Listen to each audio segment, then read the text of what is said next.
Reeling from its failure to complete 2 nuclear reactors, Cayce-based SCANA is on the ropes, struggling to survive as the only major investor-owned power company headquartered in South Carolina. Angry ratepayers are filing lawsuits, federal and state agencies are investigating, and politicians are promising to bar the utility from getting any more money from customers to pay for the bungled VC summer reactor project, northwest of Columbia. The State Office of Regulatory Staff also took steps Tuesday that could force SCANA to repay up to $1.7 billion that it has collected from customers for the project. The agency takes its case Thursday to the State Public Service Commission. Once a pillar of Columbia's business community, questions now are being raised about whether SCANA will be forced to file for bankruptcy or if a larger, out-of-state utility will seek to acquire SCE&G's parent company.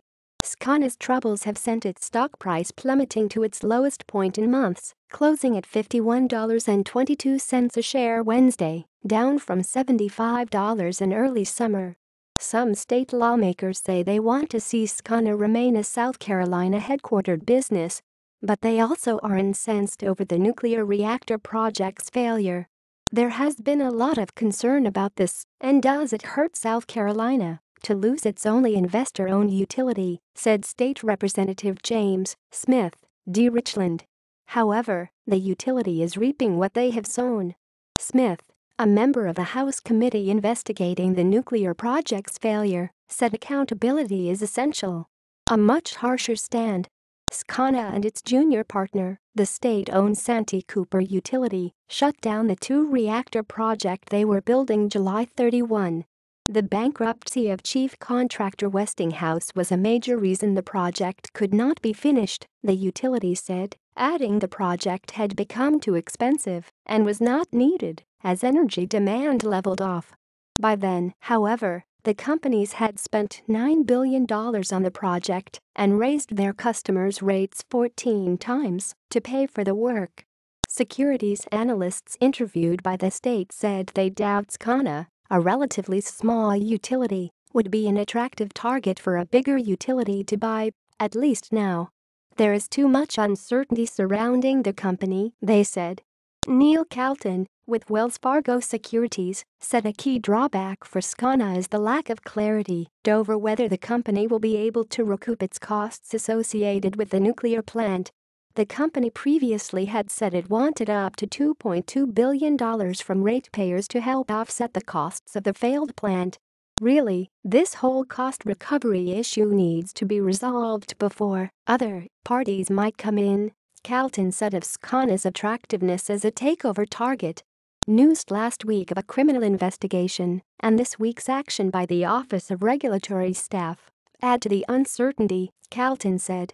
The OR's petition asks the Public Service Commission to suspend charges currently being made to SCE&G ratepayers for the failed nuclear project. That could cost SCE&G $37 million a month. The regulatory staff petition also asks the PSC to order SCE&G to pay back $1.7 billion that customers already have been charged if the legislature changes a law that allowed construction of the nuclear project to start. The OR's request is the most jarring thing, Calton said, noting the agency has worked with SCE&G in the past. The OR's with this filing is taking a much harsher stand. Cut costs, save the company. SCANA officials refused to discuss the company's future but took steps Wednesday to help defray some of the costs of the nuclear plant. SCANA and Santee Cooper sold a nearly $2.2 billion IOU from Westinghouse's parent company, Toshiba, in an effort to raise cash faster. Toshiba had promised to pay the money over 5 years as compensation for not finishing the project. But the sale allows SCANA and Santee Cooper to receive $1.84 billion upfront. SCE&G previously had said it would use the Toshiba money to help shield its customers from paying more for the nuclear project. Whether SCANA will file for bankruptcy is unknown. But Columbia utility lawyer Scott Elliott said it might be the best way to stabilize the company. Bankruptcy would grant SCANA relief from lawsuits by ratepayers and stockholders seeking damages while giving it time to reorganize, said Elliott, who represents the SCE&G Users Committee, a group of industries that use large amounts of electricity. Should a larger utility acquire SCANA and stabilize electricity rates, it could be a win for customers, some legislators say. North Carolina's Duke Energy, Dominion Energy of Virginia and the Southern Company of Georgia have been mentioned as possible suitors. Duke has been a good operator in South Carolina, said State Senator Greg Gregory, R. Lancaster. They would be capable of taking over SCE&G and running it.